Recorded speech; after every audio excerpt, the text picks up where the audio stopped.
Hi, everyone. Thank you all for joining. For those of you who do not know me, my name is Kathryn Petrini. I am on the Global Growth and Demand team at Google Cloud. So I work on a lot of different marketing initiatives. And I'm also on the core sustainability internal group team. So I'm really excited about this chat. Sustainability is something I'm super, super passionate about. So when I was given the opportunity to work with this team on this presentation, I was, super excited.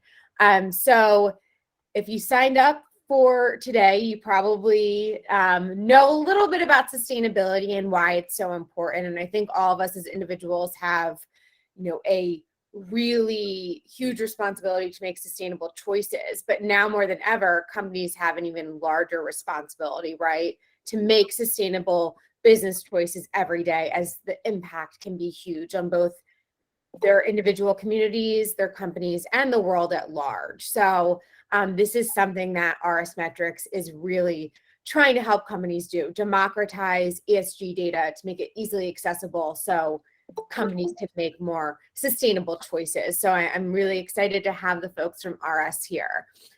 So today we'll talk about how companies can leverage this independent ESG data, leveraging ESG signals, RS Metrics' solution on top of Google Cloud. So we have a few folks from RS Metrics here presenting today, and I will let them give a little intro and talk about what they're working on and why they're so passionate about this and how you guys should be thinking about sustainability in your company. So Maneesh, do you want to kick it off with an intro?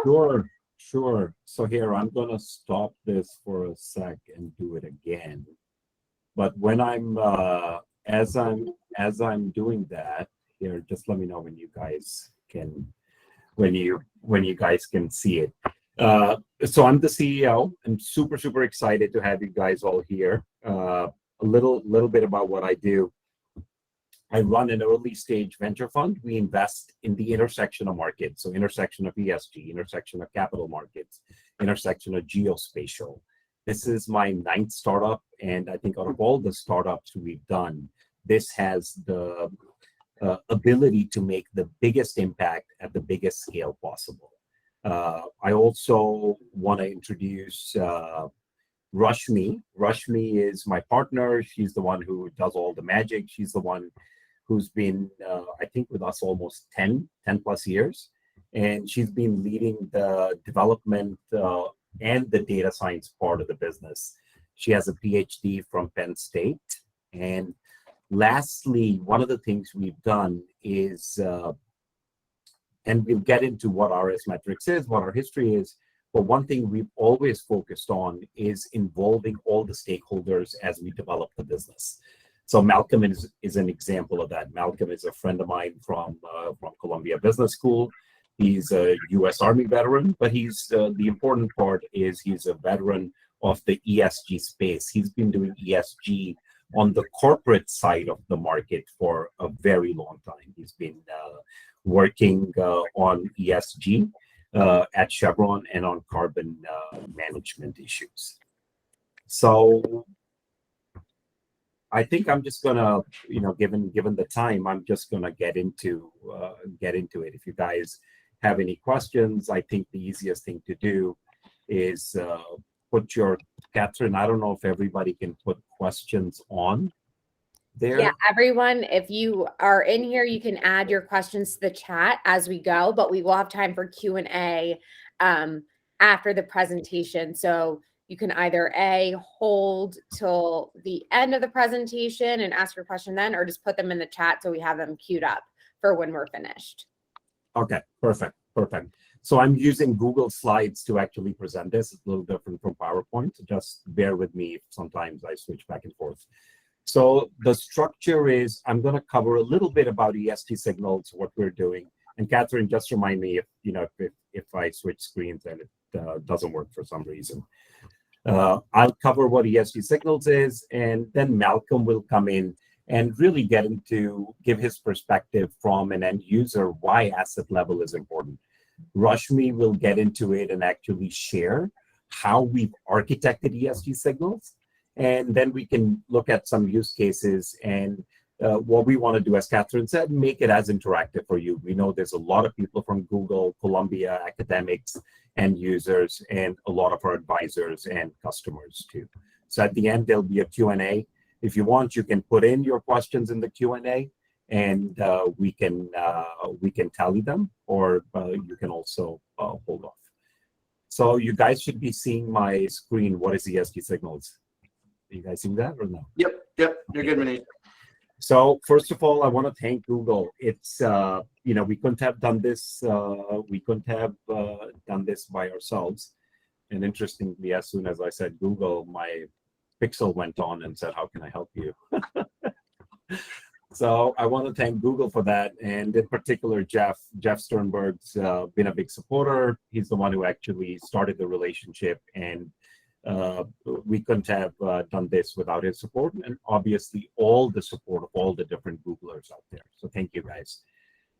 RS Metrics, some of you are familiar with what we've done. We're the first company in the world to bring high-res geospatial imagery to the capital markets.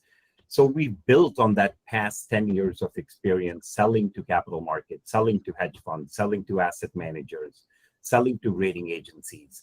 What changed was last 3 years ago, we did a management buyout, Rashmi, me, a lot of the senior management, and we said, what is the biggest opportunity and what's the biggest area that needs our kind of focus? So we've spent all of last 3 years really developing what you're going to see today. We have customers for ESGSignals, the same customers we've had, the asset managers, the rating agencies, some of the corporates, but this is the first time we're actually sharing it on a bigger scale. So what is ESGSignals? It's the first global, we cover the whole world, architected, we've actually architected it, and you'll see the architecture, direct measurements platform for environmental, climate, and physical risk metrics. The key part here is it's geospatial, which means we start off at a latitude, longitude at an asset level, and it's based on asset level. Asset level really is what our building blocks are, right? And you'll ask, hey, there are other ways to do ESG. What makes you guys different, right? So let's look at what the other ways are. The one way is you do what are called CSAs. CSAs have been around for a very long time, 70s, 80s. They're corporate sustainability assessments. So they used to be a function in corporates called CSR. And now the CSAs would come in, they would fill out a super big report, and they would say, this is all the stuff we've done, right? But none of the CSAs are auditable, and they don't really have any legal sway. These are just reports that the companies are putting together. The problem with the CSAs is they are outdated. A company might be giving you data on water, some of their Indian assets from 2018. Some of their emissions data might be from 2019. And they might just be missing a lot of data, right? The other way to do it is, well, let's use technology. Why don't we come up with an AI-driven tool which just estimates what everybody is releasing? Let's just base it on estimates. Let's use NLP and figure out what everybody is doing. That doesn't work. Do all companies operate the same way? Do all auto companies operate the same way? Do all mining companies? The answer is no. Would I invest in a company which estimated their revenues? And the answer is no. The third way, which is the way we are doing it, is you use direct measurement. So you actually go ahead, start at the company level and use direct measurements. So why do we use direct measurements? It's, we're beating a dead horse here, but there are a lot of disclosure gaps in the data that is being released. Companies might release biodiversity data, but they might not release emissions. They might release emissions, but they might not release methane or CO2. The second part is there's a big shortage of quality and comparable data. If I'm comparing two companies in the oil and gas sector, I want to be able to compare apples to apples, right? What are their emissions per million barrels of oil? For metals, what are their emissions per kilotons of ore produced? And all the data that is currently available is not granular enough that you can do it. The granularity is what we are providing here. ESG data that we are actually providing is based at an asset level, and we'll get into what makes asset level different. So as I said, the key part of what we're doing is starting off at an asset level, and I'll show you how we define an asset. The other thing we're doing where direct measurements has a very, very immediate use is for corporates. Corporates can use this for baselining their own operations and getting real numbers, not estimates, but getting real numbers on what their emissions are, what their water stress is, fire risk is, any of the 50 metrics that we cover. The other part is how are we doing it? How is ESGSignals doing it? After we've architected it, what we're doing is bringing in hundreds and hundreds of geospatial and other data sources, and then integrating them, extracting what we need in terms of actual metrics, and providing asset level analysis. Now, this was supposed to be, fun slide. We all saw Musk's tweet that, hey, we got kicked out. ESG is a fraud. ESG is not a fraud, but greenwashing is. Greenwashing is real. There are a lot of companies which are being assigned scores by some of the rating agencies, and they make little sense. Why is Tesla getting an F and Caterpillar, which produces these huge diesel earth-moving equipment, not, right? Because the ESG scores, the way they're set up based on company reported data, are not doing their job. So this is what we are working to address. So ESGSignals as a solution is doing two things, and it's doing it really well. It's actually the largest data source for comparable environmental data. We cover the world's largest index, investable index, which is the MSCI ACWI, about 3,000 companies. Each company on an average has 5,000 assets, which we cover. And for each asset, we provide 50 some metrics, some of them on a weekly basis, right?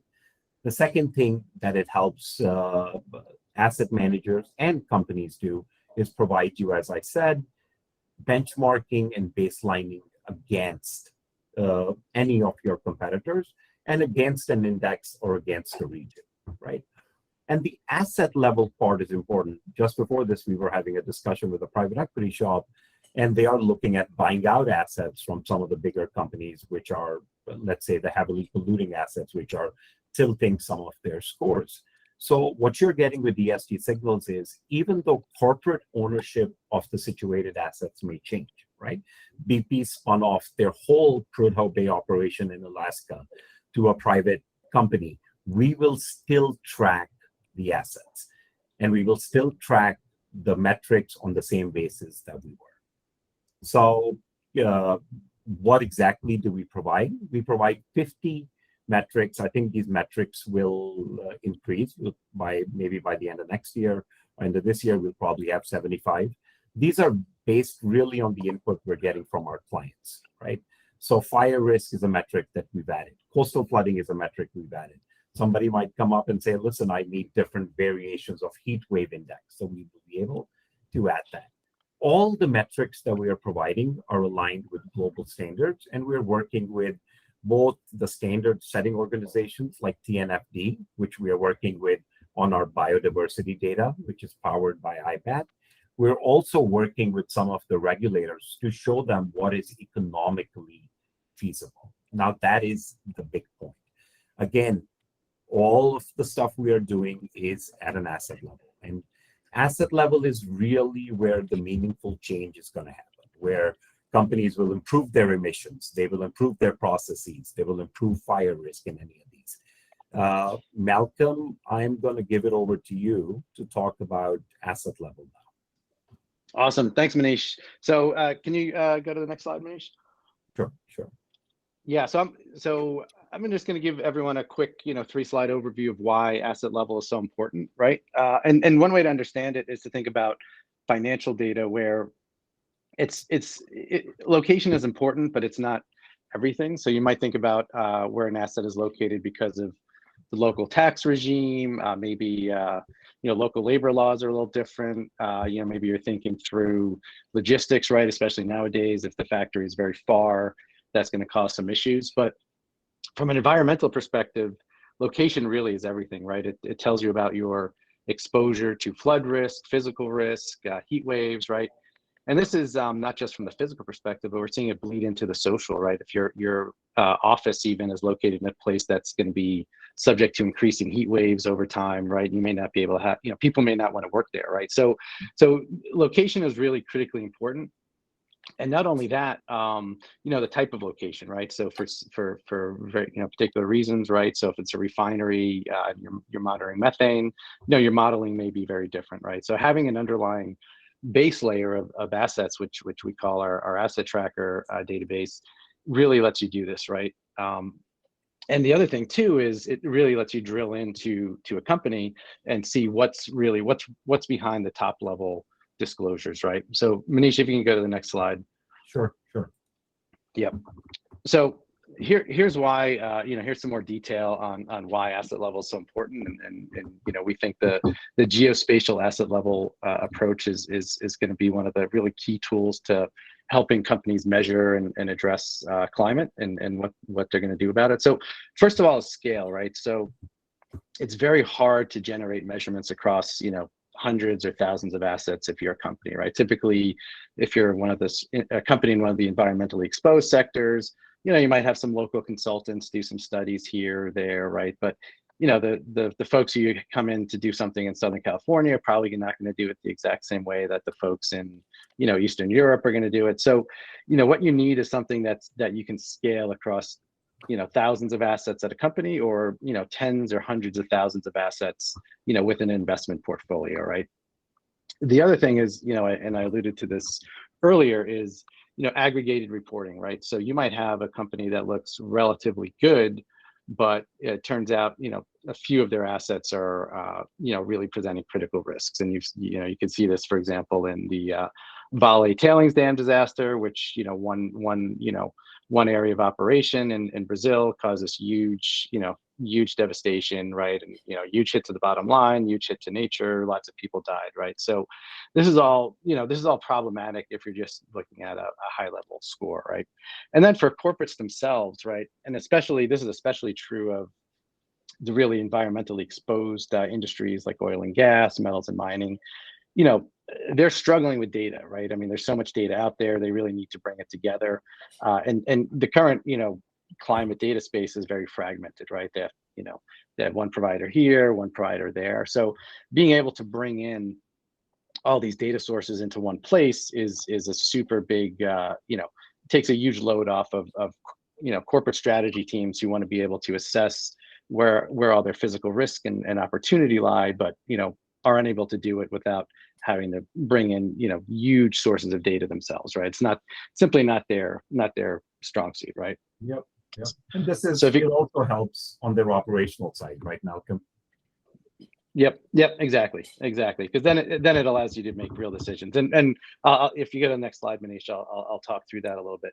So why do we think this approach is important, right? So we've already mentioned you've got to have this asset location area of interest approach. But what this ultimately allows you to do, if you have these assets and then you have a large and comprehensive array of metrics associated with this, is that you can start to make really good decisions, right? So we see the trend playing out kind of before our eyes, where the oil and gas industry, for example, is really focused on emissions, and they're talking about methane.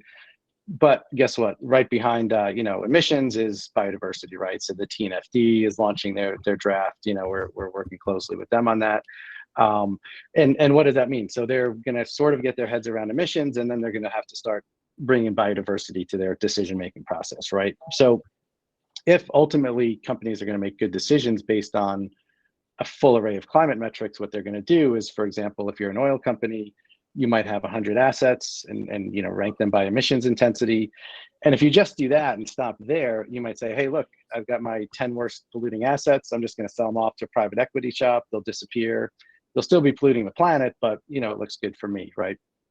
Whereas if I have biodiversity, physical risk, water stress, all these other metrics, I might make very different decisions. It may turn out that those worst polluting assets actually have minimal biodiversity exposure, have very good access to water, or are not exposed to sea level rise. And maybe I invest in carbon capture or some kind of efficiency operations, electrification. So the point is, what we're allowing companies and ultimately investors to do is make good strategic capital allocation decisions that are complete, right? We don't want, don't want people jumping the shark and just doing stuff that ultimately is not going to be good from a big picture perspective. So in a nutshell, that's why we take this asset level approach. And then, Rashmi is going to share sort of the underlying data architecture and how this actually works if you're, from a tech perspective. Sure. Thank you, Malcolm. That perspective is super helpful. So Rashmi, this is Rashmi's going to walk through the architecture. Oh, you are cool. Yeah, so thanks, Maneesh and Malcolm. And building upon what both Maneesh and Malcolm mentioned, now let's take a look at our approach and the process for building ESG signals. So if you go to the next slide, Maneesh. Yep. Thank you.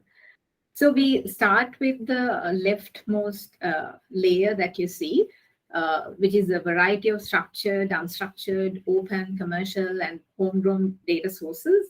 And then we do all these accessing, processing, normalizing, standardizing, downscaling, and all the relevant operations necessary through our proprietary geospatial platform. You see the asset tracker in the middle.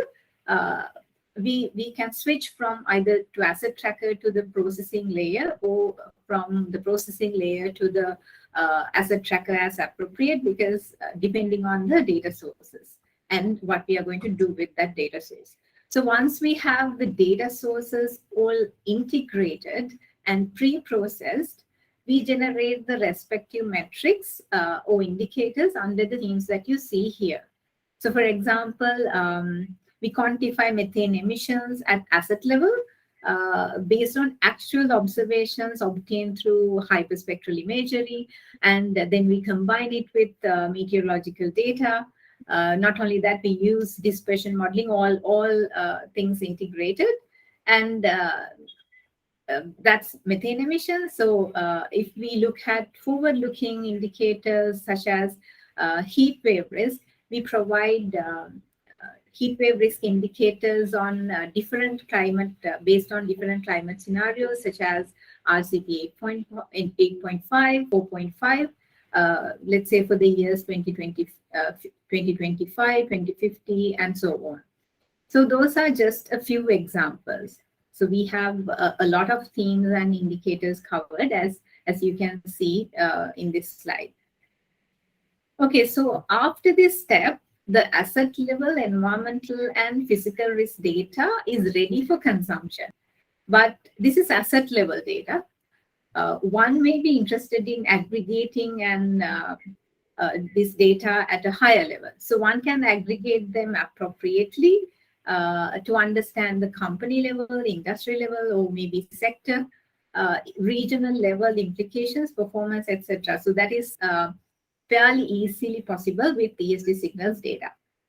Okay, so the data itself is ready now. So let's take a look at how we have architected the delivery of our solution. So we talked about how we generate the data for ESGSignals, but now let's talk about the delivery of our solution. Maneesh, if you can go to the next slide.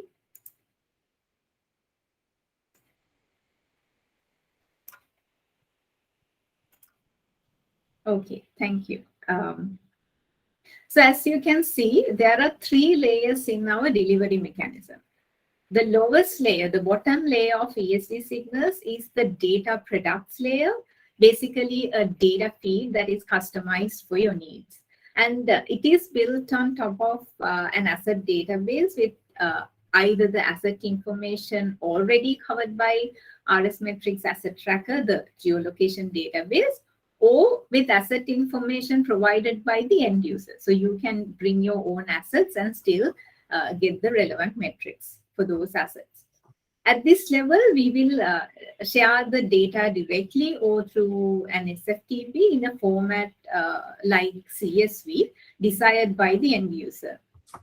In the middle layer, we provide the users cloud-based access to our data to make it easy for accessing, manipulating, and integrating our data to end-user platforms and products.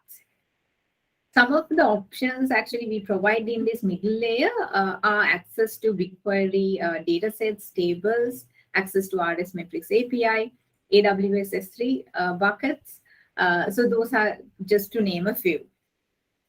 As you would understand, both the lowest and the middle layers actually work as data-only layers, where the end users where the end user is required to do their own analysis or visualization on top of it as required.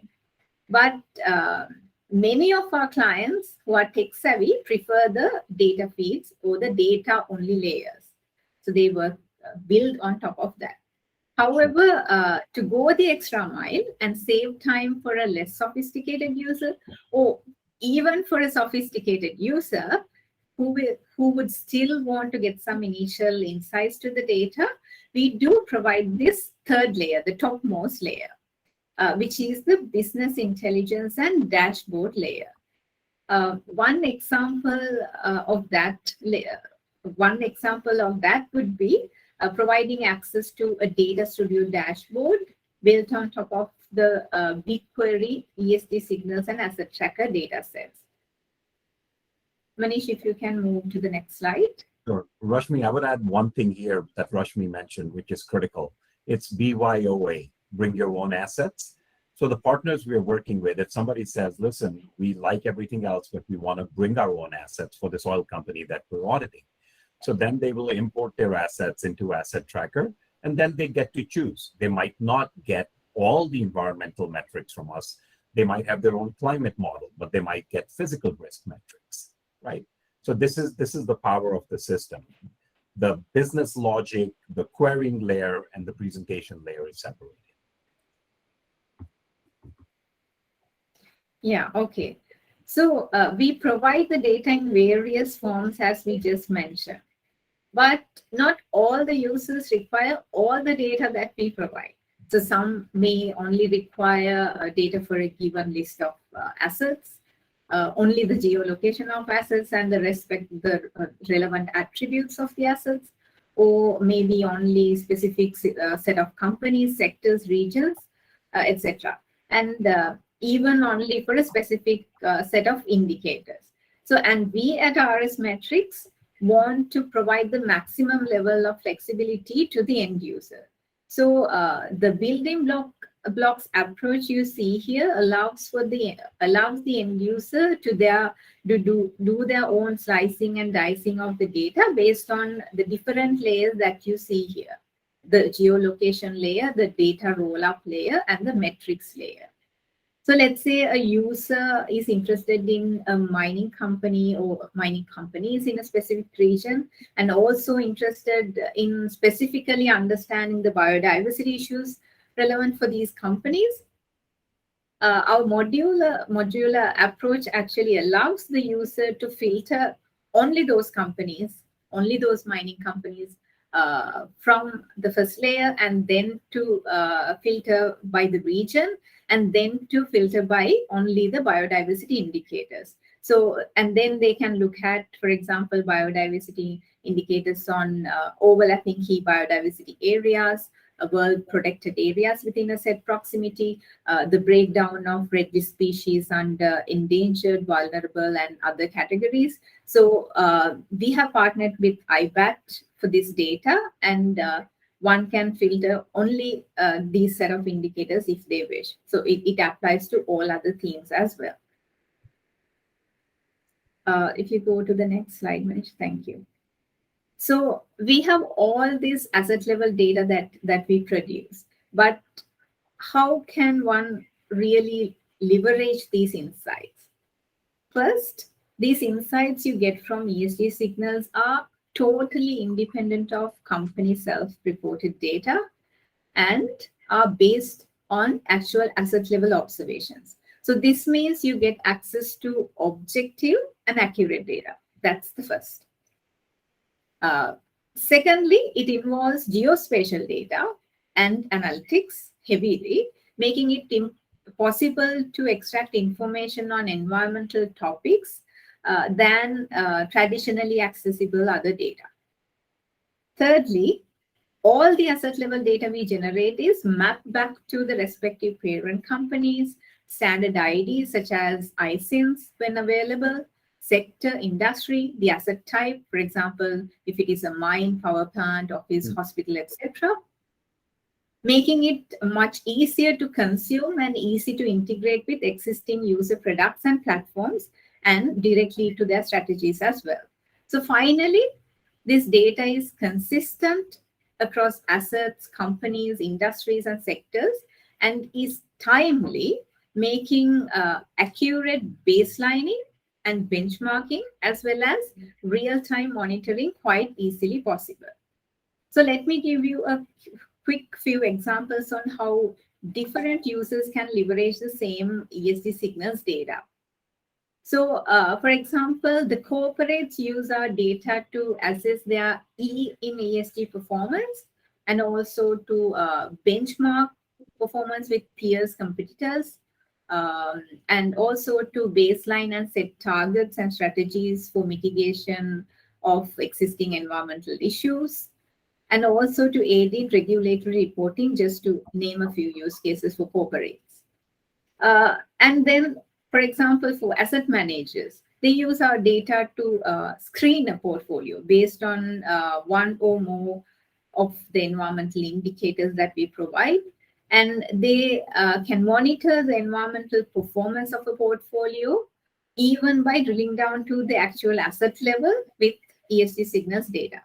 And finally, they can identify the most risky asset or the riskiest assets in a portfolio and have active engagement with those entities to devise mitigation strategies and so on. So I'm only pointing out a few examples, but there are many use cases. And then these other customer segments such as index providers, rating providers, ESG solutions providers, they use our data as part of their e-integration process and to monitor performance as well as to benchmark performance. So, Maneesh, over to you. Sure. Thank you, Rashmi. That was very helpful. So I'm going to go through, Rashmi covered pretty much the use cases, right? So building on what she's saying, there are tons of use cases. I like to, maybe I'm showing my age, but I like to think of us as, the Intel Inside. You can do whatever you want to with it. You can go create a phone, you can go create a server, but here are some of the use cases that we have, right? So we're going to focus on asset managers since that's the purpose of this webinar. But if you wait till the end, we actually have other webinars coming up where we're going to focus on rating providers. We're also going to focus on corporates and how some of our partners are using our data to create indexes and other structured products. So for asset managers, it's what Rashmi and Malcolm said, right? The real change is going to happen when X amount of capital comes in and capital is holding the corporates responsible for meeting whatever they promise for the three criteria for ESG. So if you're a portfolio manager, what you want to do is have a meaningful and focused engagement with the management on key environmental themes, right? It could be biodiversity, it could be water stress, fire risk. Malcolm mentioned tailings dam risk. That's a part of physical risk that we cover. So for asset managers, we not only provide the current sustainability footprint. This is a big misunderstanding in ESG when ESG scores are developed. Are they measuring the current sustainability footprint or are they measuring future-looking climate risk? So different aspects and different metrics measure different things for us. So just taking biodiversity as an example, I'm a portfolio manager and I want to select a portfolio. I want to sort companies which have very little biodiversity exposure. So I can go create a criteria in my screening mechanism to say that I will not invest in companies which have any assets within 10 kilometers of a key biodiversity area, right? Or within 15 kilometers of a IUCN red species list. So this data is coming in from IBAT, but then we're using the same ESGSignals process to do it. So In this case, what we're doing is the first step, which is portfolio construction. And we'll share some of this in a demo with you, so I'll go through this super fast. In this case, I'm a portfolio manager. I'm going in, I've selected the sectors I need, the industry and company. And the criteria that I'm selecting with the score here, this is all built on top of BigQuery. So it's real-time data that's coming in, millions and millions of data sets. I'm selecting the slider. I'm putting in that I want the water stress score to be less than 30 and fire risk less than 50. Now, this is at an aggregate level, as Rashmi mentioned. All the assets have been aggregated into it. So once we've done this and we've come up with companies, we've identified one company which we think is at a big risk of fire. And the company in this case, I think, is West Fraser. And we've identified, even mapped the assets. So on the top, what you'll see are assets which are not at a fire risk. It's low. In the middle, you're seeing this asset which is at a medium fire risk. At the bottom is what you're seeing are the riskiest assets. In this case, it's a very risky asset. It's in BC, it's in British Columbia, and they've had a lot of fires. It's such a material issue that the company actually mentioned it's a global wood products company. They mentioned fire 32 times in their annual report. And it's obviously a driver of decreased revenues and increased risk. So what we're providing, both the management, all the stakeholders here, is something that's super valuable. You can monitor fire risk on a daily, weekly, monthly cadence, right? And this provides the same information. If you are a supplier to West Fraser, you have the right to know how much supply is going in here. If you are one of their investors, you could be a capital markets investor who holds an equity position, or you could also hold debt in that, right? And then if you're really engaged, then you will go back to Fraser and say, this is an asset which contributes X amount to your revenues. Why is it at such a high risk? And what are you planning to do about it, right? And this is what the product and platform really does. It allows you to facilitate and affect real change. And that can't be done, by having a meeting once a quarter where at the end of the meeting, 2 minutes, here's our ESG report, or sending out a CSA. It has to be done on a continued dialogue where you're actually looking at the same data, right? So we've talked about fire. Well, I can also put on a devil's advocate hat here and say, well, why should I care about fire? The companies are insured. Then I'll say, okay, well, let me see which insurance company has the big risk if there's a fire. The insurance companies will say, listen, we have reinsurance, so we've reinsured a lot of that risk. So interestingly, what we are seeing is a lot of interest from reinsurance companies in ESGSignals, because these companies are the ones who are taking the lead in reevaluating physical and climate risk. So I'll leave you with one number, and Malcolm, after this, maybe you can share your screen and then walk them through a demo. So Munich Re, which is one of the world's largest reinsurers, did a study, and they found out that the last 30 years, the average worldwide losses for insured losses for natural catastrophes were about 37 billion. But in the last 4 years, the losses have actually gone up to $92 billion, right? That's a 3 times increase in the losses that the reinsurers have to bear. So they're real numbers that you can look at and walk through. So Malcolm, do you want to maybe use this, and then we can go through an actual demo, and then we can open it up to Q&A? We have about 15, 20 minutes left. Yeah, that sounds great, Maneesh. Let me share my screen, and I'll keep it short because we're obviously running up. Keep time out for.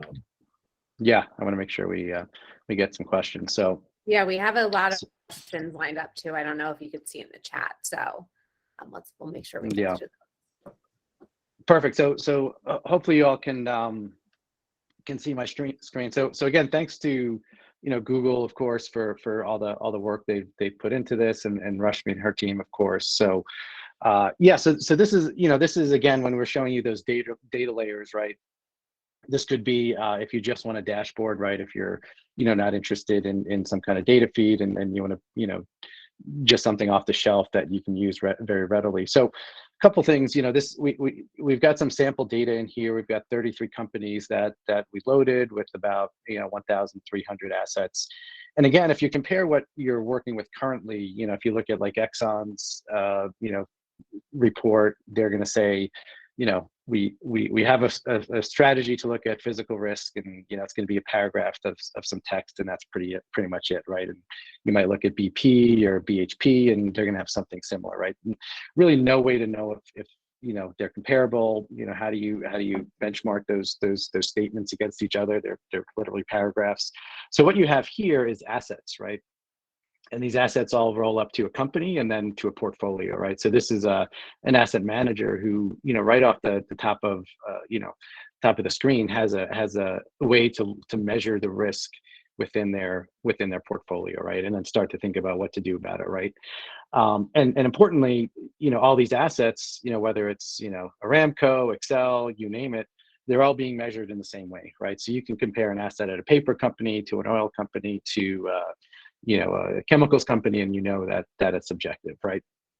You can also look, and again, this is how this dashboard's built. You can obviously bring in all the other metrics, right? We've just loaded 2, but you can also look at across sectors and see, okay, here's the sector that's contributing most. Here's the sector that's contributing least. So in this case, energy has the highest fire risk score.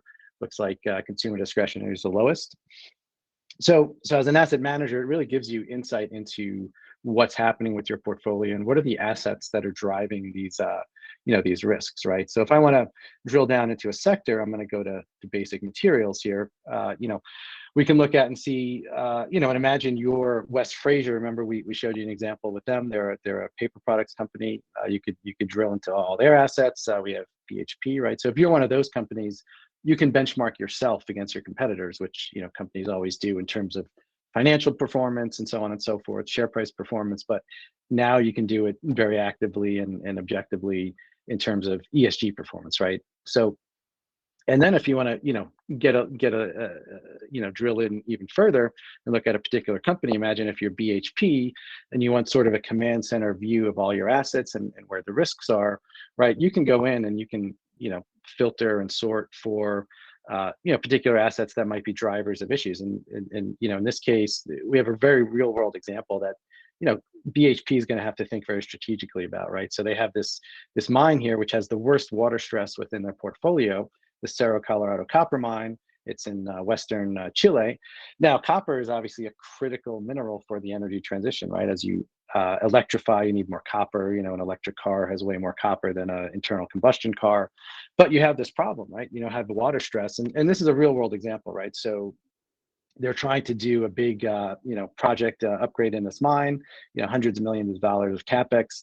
And currently they're stuck because the local municipality is preventing them from using any water because the aquifer is extremely stressed, right? So, this whole project, hundreds of millions of dollars of CapEx is at risk from water stress. And so they have to decide, what do we do? Do we shut down the mine? Do we build an expensive desalination plant?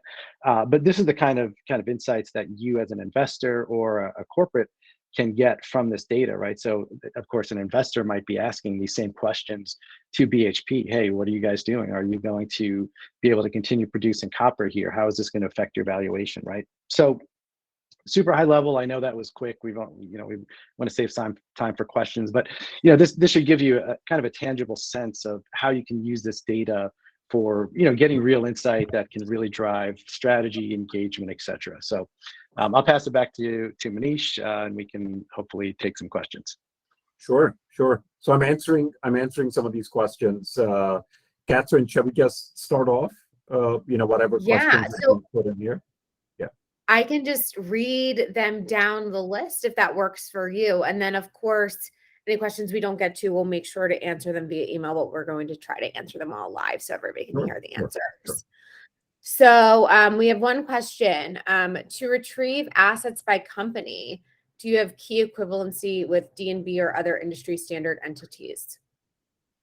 Yeah, so the answer I put in there is yes, we are tying in all, there have been companies who've done asset level mapping before, but they're all tied into legal entities, right? So what we're doing is tying in production So if there's an asset, let's say it's an oil well, then we're tying it to the person who owns the oil well, not the person who is operating the oil well, but the actual ownership.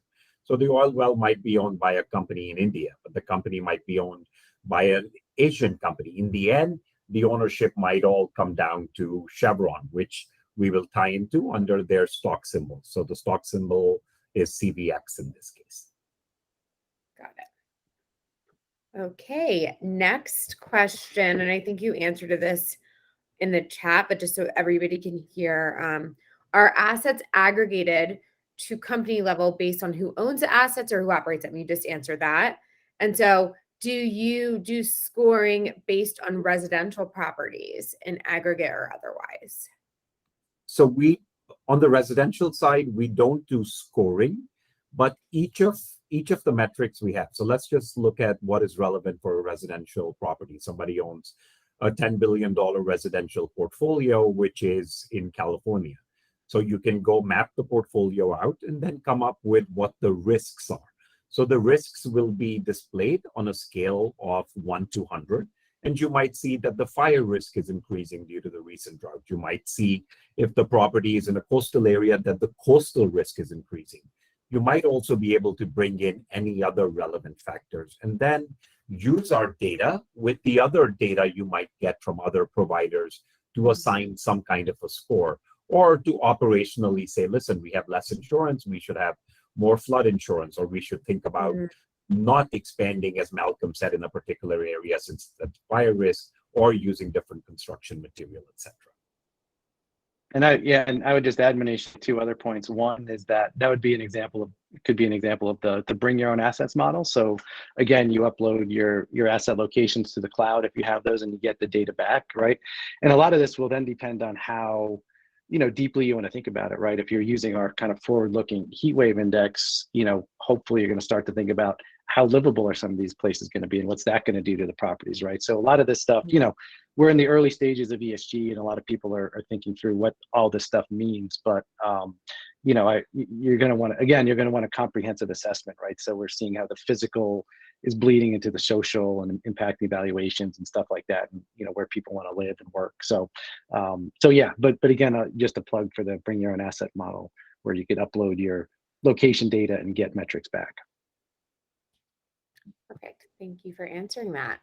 And the next question we have, do you show historical trends for a given E metric? I don't know if that's supposed to be ESG metric at a given site. Yeah, so that's a super good question, Owen, and that's or actually was Nawar who asked the question. So part of our history is we always provide historical data. So historical data gives you relevance, and it actually gives you a baseline to measure against. So for each of the metrics, we have history going back different number of years. For example, production history at a particular mine might go back 8 years. Emissions history might go back 3 years. Water stress history might go back 5 years. So we can answer that for you depending on which metric you're chatting about.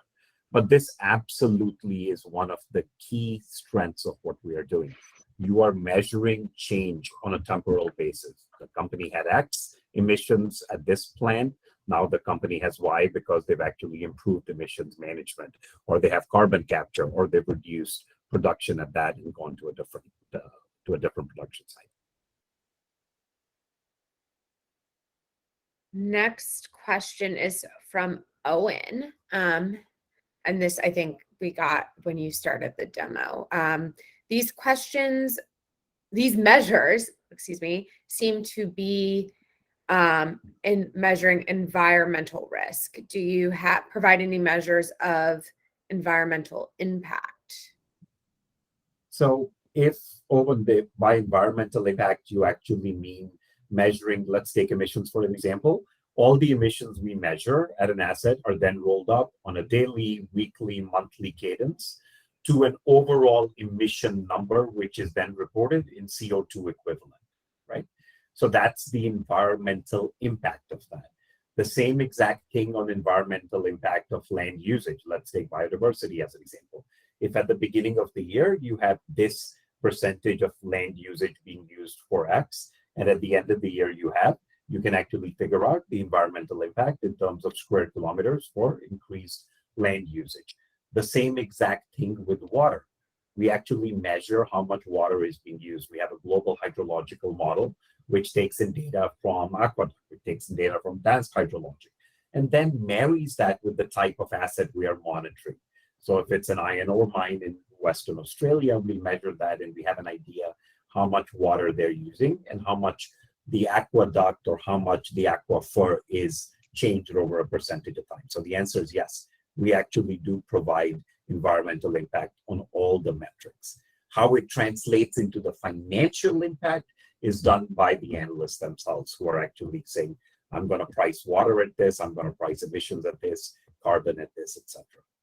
Yeah, and Maneesh, I would add on to that. It's important to think, and I'll go back to kind of beating this horse of thinking comprehensively, right? If you're looking at, a set of pipelines, let's say, right, you would probably want to think about what are the physical risks to those pipelines, and then you would want to think about what is the biodiversity exposure of those pipelines, and then start to think about, okay, what are the odds that something cause an earthquake or something causes this pipeline to rupture? And if it does, what is the impact on biodiversity, right? And then, it's very early in terms of biodiversity specifically, but then you would start to think about how do we value that, right? Because obviously it's not just an oil spill, but we're increasingly, thinking about putting a price on natural capital, right? So again, I'll keep emphasizing it's important to have a comprehensive view of these risks because they all interplay, right? If you have an asset that has more risk to it, it's more likely to push back and impact the environment itself, right? So again, the whole comprehensive view is critical. Thank you for answering. And Owen says thank you. I think adding on to that answer, we have a question from Joshua. He's asking, how are you detecting emissions across all these facilities?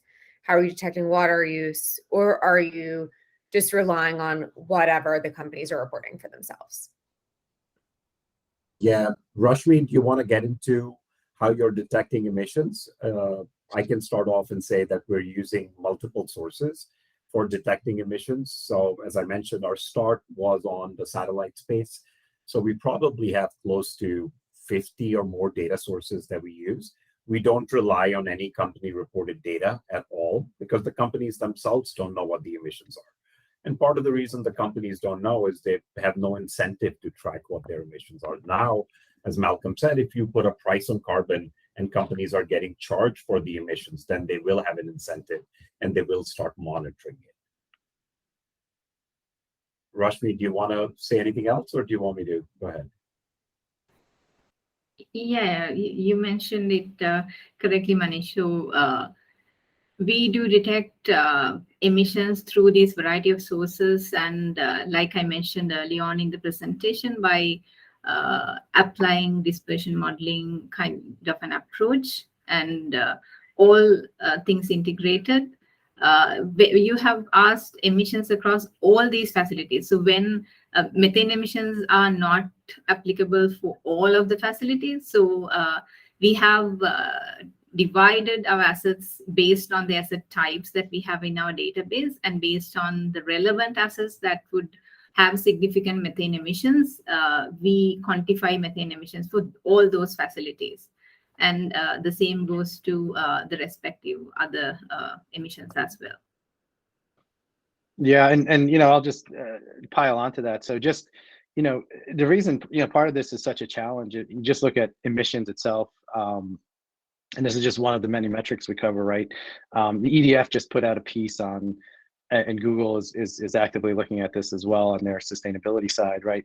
How to quantify emissions and measure them, right? So, there's so many layers, between satellite, drone, handheld sensors, IoT, monitoring, estimates, using, Google's very, very forward looking on using AI to blend all this stuff together. That's just one metric, right?